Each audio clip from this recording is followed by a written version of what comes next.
Hello everyone. चलो पहले तो आप लोग से माफ़ी चाहते हैं, इधर कंटिन्यू क्लासेस नहीं करवा पा रहे थे, थोड़े से में हम व्यस्त चल रहे थे एग्जामिनेशन को लेकर के। और से ठंड भी काफ़ी है तो नाइट में लाइव कर पाना थोड़ा सा पॉसिबल नहीं हो पा रहा है। वेल, आपको रेगुलर वीडियोस मिल जाएंगे द सेम टाइम, जिस टाइम्स में हम लाइव चलाते थे उसी टाइम में आपके चैनल, मेरे चैनल पे वीडियोस अवेलेबल रहेगा। आज से कल से एकदम कंटिन्यू टाइम पे अवेलेबल रहेगा। तो एक दिन पहले रिकॉर्ड कर पा रहे हैं क्लासेस को। बाकी अगर प्रॉब्लम्स हो गए तो आप चैट में डाल दीजिएगा। और बाकी कोई भी अदर प्रॉब्लम्स हो गए, चैट में नहीं कर सकते हो तो आप हमें पर्सनली मैसेज कर सकते हो मेरे नंबर्स पे। तो हम लोग पढ़ रहे थे मैग्नेटिक इफेक्ट ऑफ करंट के बारे में। बड़ा ही इंटरेस्टिंग टॉपिक है, बहुत ज़्यादा है नहीं, टॉपिक्स में बहुत सारे कंटेंट्स है बट कुछ टॉपिक्स में आपके सीबीएसई ने डिलीट किए हैं तो उसके रिस्पेक्टिवली हम लोग उसी टॉपिक्स को कवर करने वाले हैं जो एग्जाम में आने वाले हैं, क्योंकि मेनली पर्पस से हम लोग फोकस है एग्जामिनेशन में जो क्वेश्चंस आए उसको 100% डील करने का।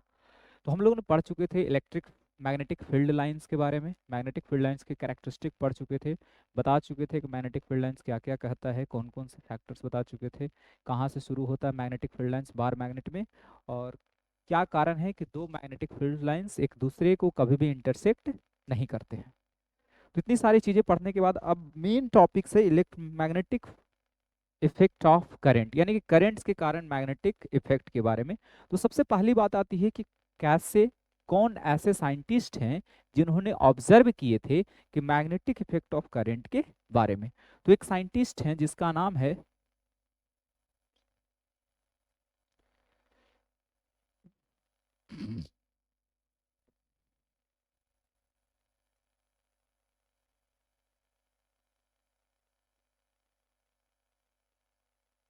एच.सी. ओरस्टेड। ये पहले से साइंटिस्ट थे जिन्होंने मैग्नेटिक इफेक्ट ऑफ करंट के बारे में ऑब्जर्वेशन किए थे और बताए थे कि क्या मैग्नेटिक इफेक्ट ऑफ करंट होता है। थोड़ी सी स्पेलिंग को करेक्ट कर लेते हैं ओरस्टेड का।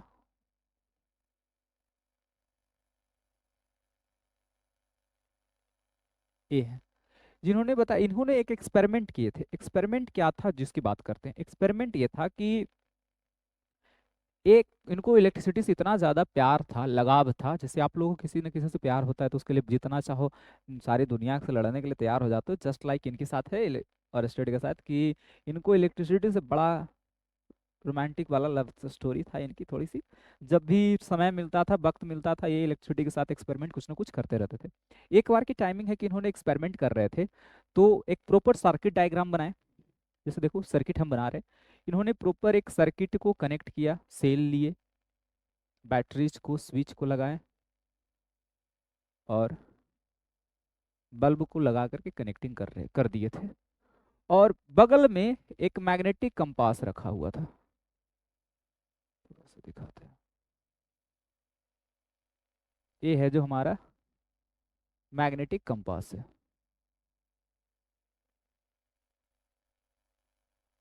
ये नॉर्थ पोल मान ले रहे हैं और ये रखा हुआ था।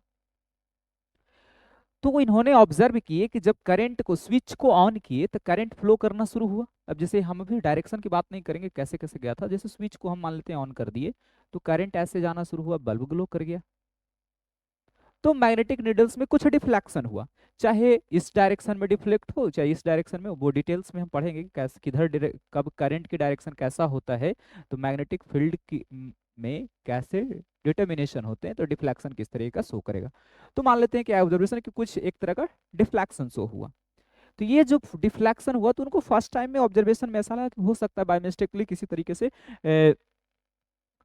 बेंच जो है मूव कर गया होगा, जिस कारण इसका डिफ्लेक्शन शुरू हुआ होगा। तो उन्होंने एक्सपेरिमेंट को बार बार, दो चार बार रिपीट किए, स्विच ऑन करे, ऑफ करे, फिर ऑन किए, फिर ऑफ किए। तो ऑब्जर्वेशन उन्होंने पाया कि स्विच ऑफ कर रहे थे तो उसकी डिफ्लेक्शन जो मैग्नेटिक फील्ड में थी वो डिफरेंट टाइप की थी, अब रिवर्स हो जा रही थी। जैसे स्विच ऑन कर रहे थे तो उसकी डिफ्लेक्शन पहले जैसी हो रही थी, यानी कि अपने मिनिमम पोजीशन से उसकी डिफ्लेक्शन शो हो रहा था। तो इस एक्सपेरिमेंट को ऑब्जर्वेशन करने से उन्होंने ऑब्जर्व किए कि मैग्नेटिक करंट जब वायर से पास होता है तो मैग्नेटिक फील्ड होता है। ये क्या है? First who observed that current has magnetic field. ये पहले हैं जिन्होंने ऑब्जर्व किए थे कि करंट एक के पास में मैग्नेटिक फील्ड है। आप लोग चाहो तो इसका स्क्रीनशॉट ले लेना ताकि आसान हो जाएगी। मेरे पास थोड़ा सा समटाइम्स समय नहीं मिल पाता, कभी कभी नहीं लिख पाते हैं, तो कभी कभी डिलीट हो जाता है इसको पीडीएफ बनाने में। तो ये पहली चीजें थी। अब मैग्नेटिक फील्ड के बारे में इन्होंने ऑब्जर्वेशन कर दिए, बता दिए कि मैग्नेटिक फील्ड होता है करंट में। अब करंट में कैसे मैग्नेटिक फील्ड होता है, किस तरह के मैग्नेटिक फील्ड शो करेगा, उसके लिए लॉ बनाए गए। तो सबसे पहले लॉ की बात हम करेंगे, तो उन्होंने लॉ था right hand thumb rule. Maxwell thumbs rule.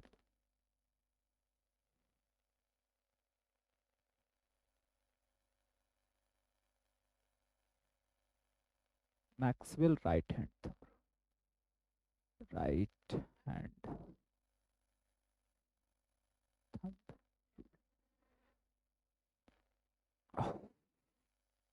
ये वाली रूल थी, ये पहला रूल। इससे क्वेश्चंस पूछता है आपको, बड़ा कमाल का टॉपिक है ये। हमेशा डिटर्मिनेशन में करने में कभी कभी पूछ देगा कि सोलेनॉइड में कैसे हम डिटर्मिनेशन कर सके, कैसे हम पता कर सके करंट का डायरेक्शन कैसा है, मैग्नेटिक फील्ड की डायरेक्शन कैसी है। ये सारी चीजें को ऑब्जर्वेशन करने में बताता है। इन्होंने लॉ को बताया क्या, ये हमारा राइट हैंड रूल थंब है। इस थंब रूल में कहते हैं कि थंब है जो डायरेक्शन ऑफ करंट को डिटरमाइन करता है, शो करता है। तो इन क्लोज्ड फिंगर, फिंगर को बंद करेंगे तो ये जो फिंगर की जो डायरेक्शन है, ये मैग्नेटिक फील्ड की डायरेक्शन बताता है। यानी इन्होंने बताया कि अगर करंट की डायरेक्शन अकॉर्डिंग टू इस law,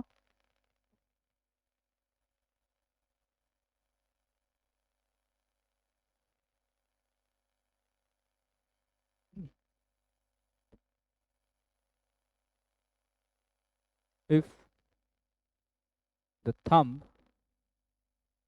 shows direction of current,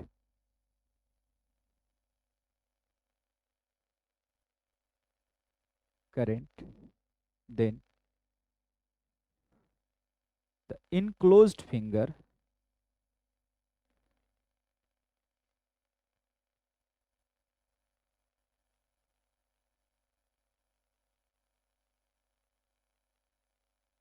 shows direction of magnetic field।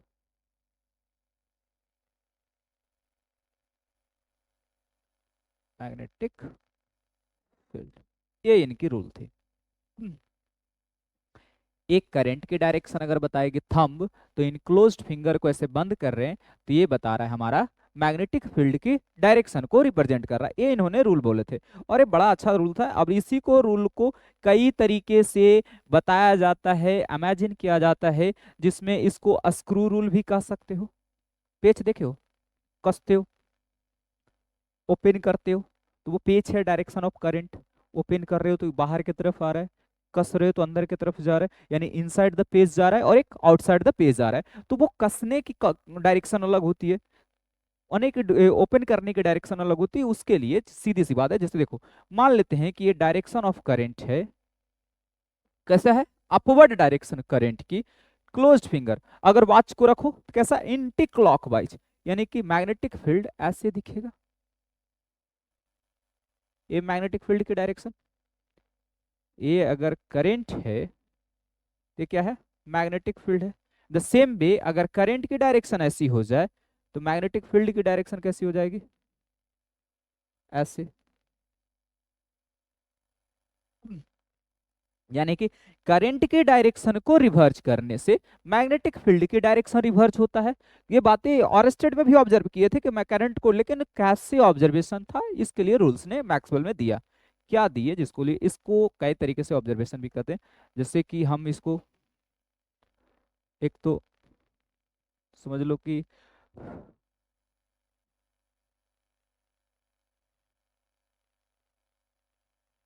क्या है, if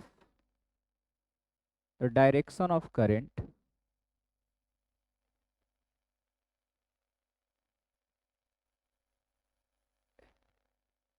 is upward direction,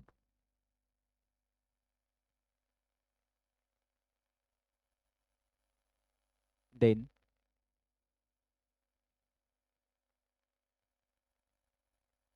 the direction of magnetic field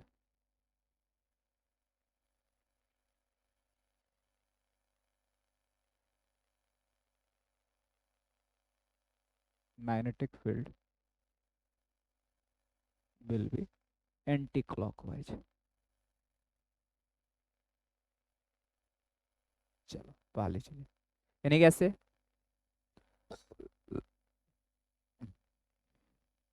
हम फिगर ले रहे हैं, ये डायरेक्शन ऑफ करंट है और ये मैग्नेटिक फील्ड लाइन है एंटी क्लॉकवाइज, ये करंट मैग्नेटिक फील्ड लाइन। दूसरी स्टेटमेंट कहता है if direction of current is downward,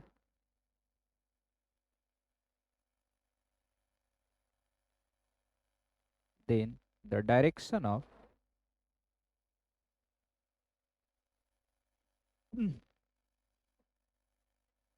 magnetic field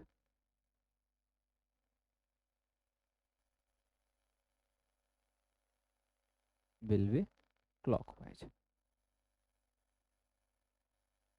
ये है, अगर करंट की डायरेक्शन डाउनवर्ड होगी तो मैग्नेटिक फील्ड की जो डायरेक्शन होगी क्लॉकवाइज होगी। ये करंट की डायरेक्शन, ये मैग्नेटिक फील्ड की डायरेक्शन क्लॉकवाइज।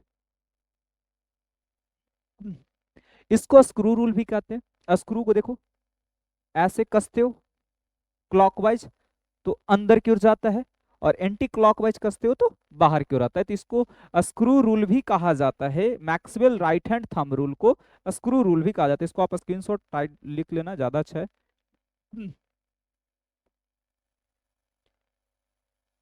चलो चलो आगे बात करते हैं इसको, ठीक, बे में और लिख देते हैं इसको। चलो ठीक है। अब बात आ रही है कि इस रूल का हम यूज करके किसी स्ट्रेट वायर में, सीधी वायर में हम मैग्नेटिक फील्ड की डायरेक्शन को ऑब्जर्व कर सकते हैं कि कैसे हमको पता चलेगा कि मैग्नेटिक फील्ड उसमें क्या है, डायरेक्शन क्या है। तो magnetic field due to magnetic field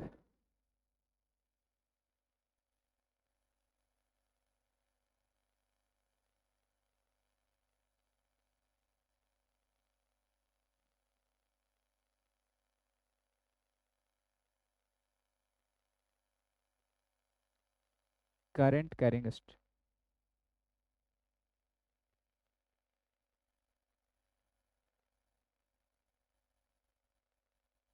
straight carat carrying wire,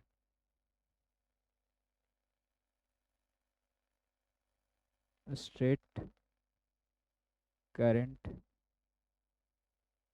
carrying wire किसी स्ट्रेट करंट करेंगे, यानी सीधी करंट वायर में अगर करंट पास कर रहा हो तब उसकी मैग्नेटिक फील्ड की डायरेक्शन क्या होगी, उसकी बात हम करने वाले हैं। इसको बुक में ये भी लिख सकता है magnetic field due to current through a straight conductor, ये भी कह सकते हो। Magnetic field due to current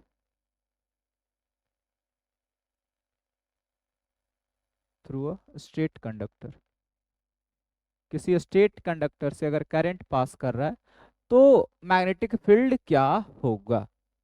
अब ऑब्जर्वेशन की बात आती है। तो देखो हमने एक बना लिया स्ट्रेट करंट, करंट कंडक्टर को ले लेंगे, थोड़ा सा लाइन बाई भी लिख लेते हैं। ये मैंने सेल को लिया, ये है, इसमें वायर को अलग अलग ले रहे हैं तो ज़्यादा अच्छा रहेगा। सॉरी,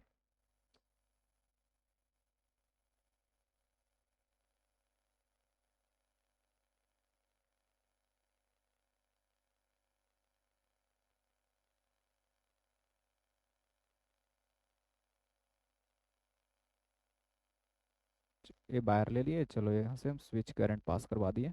अब देखो करंट कैसे जाएगी, ऐसे जाएगा, करंट जा रही है ना।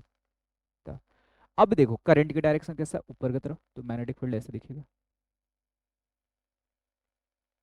ए डायरेक्शन दिखेगा मैग्नेटिक फील्ड का।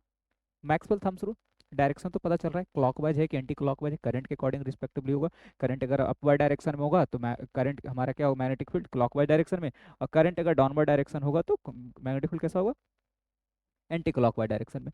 अभी जो direction given by the thumbs rule, हम थम्स रूल के रूप से डायरेक्शन देंगे। सबसे पहली चीज बात करते हैं कि क्या क्या दिखेगा। तो इसमें जो मैग्नेटिक फील्ड जो लाइन है, जो कंसेंट्रिक सर्कल है, क्या है, कॉन्सेंट्रिक सर्कल है, यानी एक सर्कल का सेंटर, स्ट्रेट वायर क्या होगा, सेंटर इसको, और इसके अराउंड से सर्कल्स पास करेंगे तो उसको कॉन्सेंट्रिक सर्कल कहते हैं। यानी कि magnetic field represented by concentric circle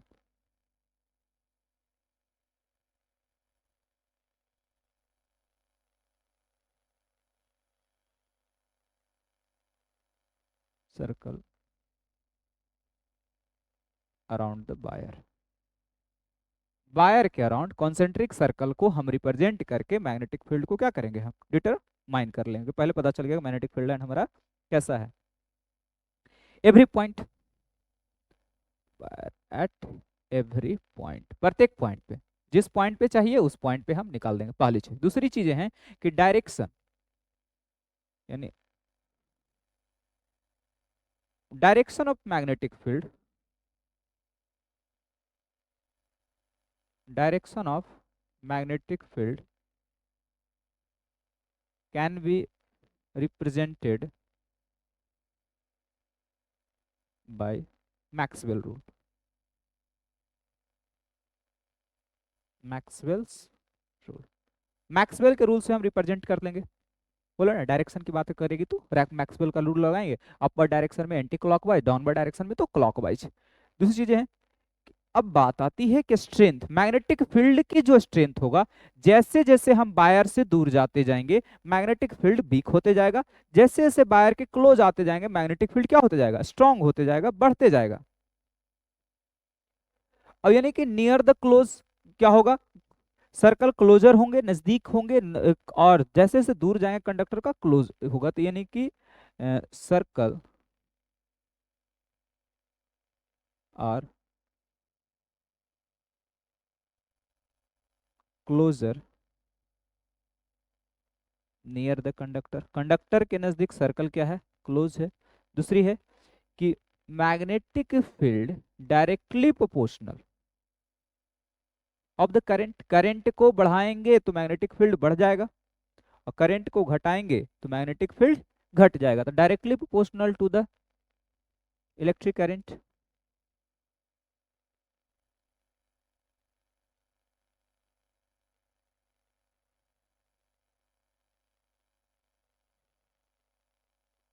strength, सीधा लिखो ना, amount of electric current, amount of electric current, electric current के अमाउंट के डायरेक्टली प्रोपोर्शनल होंगे। और मैग्नेटिक फील्ड जो होगा inversely proportional to the distance from conductor, conductor के डिस्टेंस का इनवर्सली प्रोपोर्शनल, यानी कि जितना नजदीक होगा मैग्नेटिक फील्ड उतना ज्यादा होगा, और जितना दूर होगा मैग्नेटिक फील्ड उतना ही कमजोर होगा, वीक होगा। आप इसको स्क्रीनशॉट मार लेना, लिख लेना। आगे बात आती है कि एक तो हमने कंडक्टर देख लिया, अगला है सर्कुलर रूप में, यानी कि एक हमारा वायर होगा, स्ट्रेट वायर हो तो निकाल लिए, अगर वायर हमारा सर्कुलर लूप का होगा तो हम कैसे कैलकुलेट करेंगे, तो सर्कुलर लूप का देख लेते हैं। चलो, हेडिंग है हमारा magnetic field due to current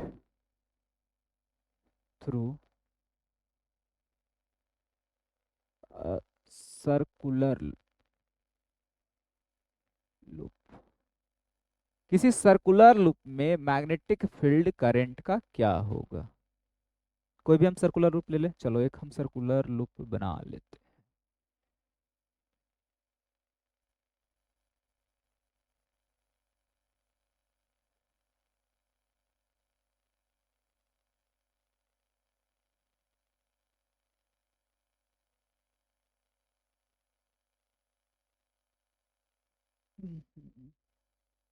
shapes में कोई है,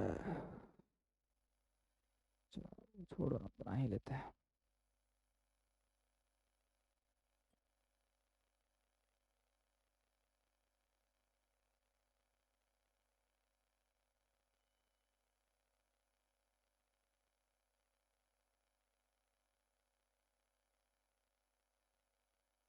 चलो हम इसमें करंट पास करवा रहे हैं, ये हमारा सर्कुलर लूप।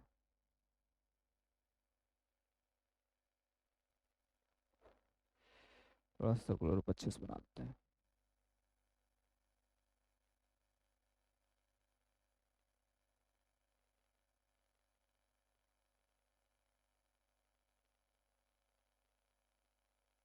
सेल जोड़ दिए, चलो ठीक है।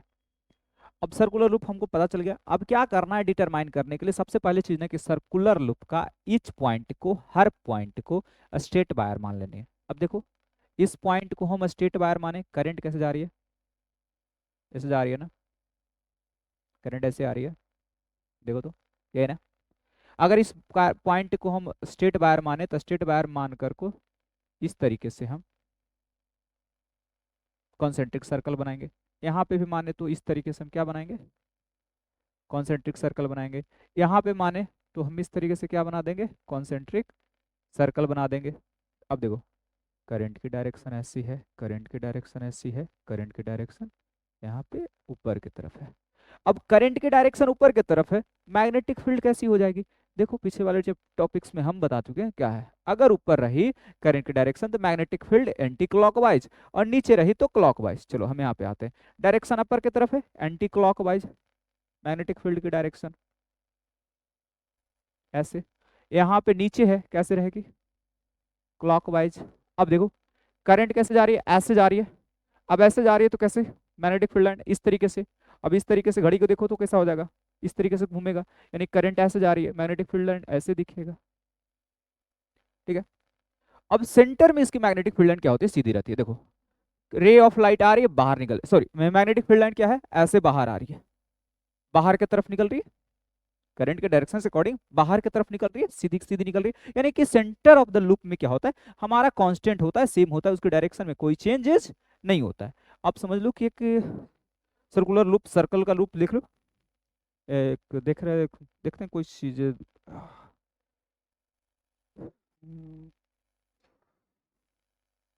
चलो अभी अवेलेबल नहीं है, फिर हम एक कल वाले टॉपिक्स में ना, कल इसमें के लिए हम एक ले लेंगे, सर्कल का लूप का ऑब्जर्वेशन कर लेंगे। चलो हम इसकी पॉइंटेज की बात कर लेते हैं कि कैसे कैसे हम इसकी पॉइंट की कंडीशन। पहला तो है कि हम रिप्रेजेंटेड कॉन्सेंट्रिक सर्कल से करेंगे, सबसे पहला पॉइंट वही करेंगे, यानी magnetic field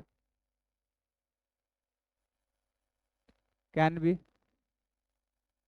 represented by concentric circle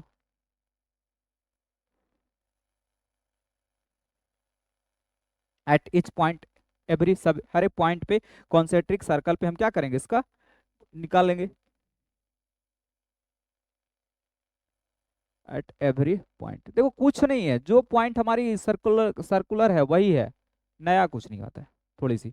अब दूसरी चीजें कि स्टेट वायर मान करके हम कंसिडरेशन करेंगे, ज्यादातर अच्छा होगा, हम ऐसा नहीं कि पूरा। फिर कहते हैं कि circle become larger and larger as we go, जैसे जैसे दूर जाते हैं सर्कल क्या होता है, बड़ा होते जाता है, circle become larger and larger H P larger, सीधा लिख लो, circle become larger as we go away from the buyer. Buyer से जैसे जैसे दूर जाएंगे सर्कल क्या होगा, बड़ा होते जाएगा। और जैसे मैग्नेटिक फील्ड की कंस्ट्रेशन वही है कि every point of the wire को हम मानेंगे क्या, स्टेट बायर मान के चलेंगे। हर पॉइंट है जो बायर को, हम उसको क्या लेकर के चलेंगे, स्टेट बायर मान के चलेंगे। और जब स्टेट बायर मानेंगे तो सीधी सी बात है कि जैसे जितनी सारी स्टेट बायर वाली कंडीशन थी वो सारी की सारी कंडीशन इसमें फॉलो करेगा, नई कोई भी कंडीशन नहीं होगी। यानी कि direction of magnetic field inside the loop तो सेम हो जाएगा। पहली चीज, एक चीज तो बता, क्या बना, each point of loops, each point of loop,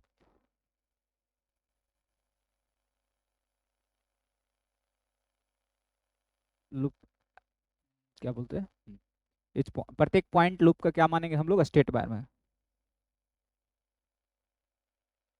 assume like straight wire, straight wire के जैसा, स्टेट बायर के जैसा मान लिए। फिर direction of magnetic field, direction of magnetic field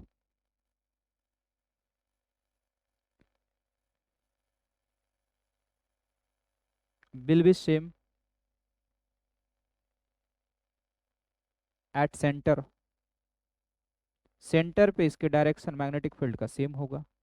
बाकी वही चीजें पिछले वाले का जैसा कि मैग्नेटिक फील्ड का डायरेक्शन क्या होगा, फैक्टर कौन कौन से डिपेंडेंसी है सर्कुलेशन का, करंट जितना रहेगा मैग्नेटिक फील्ड उतना, नंबर ऑफ टर्न्स पे डिपेंड करेगा, क्या क्या है। तो मैग्नेटिक फील्ड है जो कि directly proportional to the amount of current है,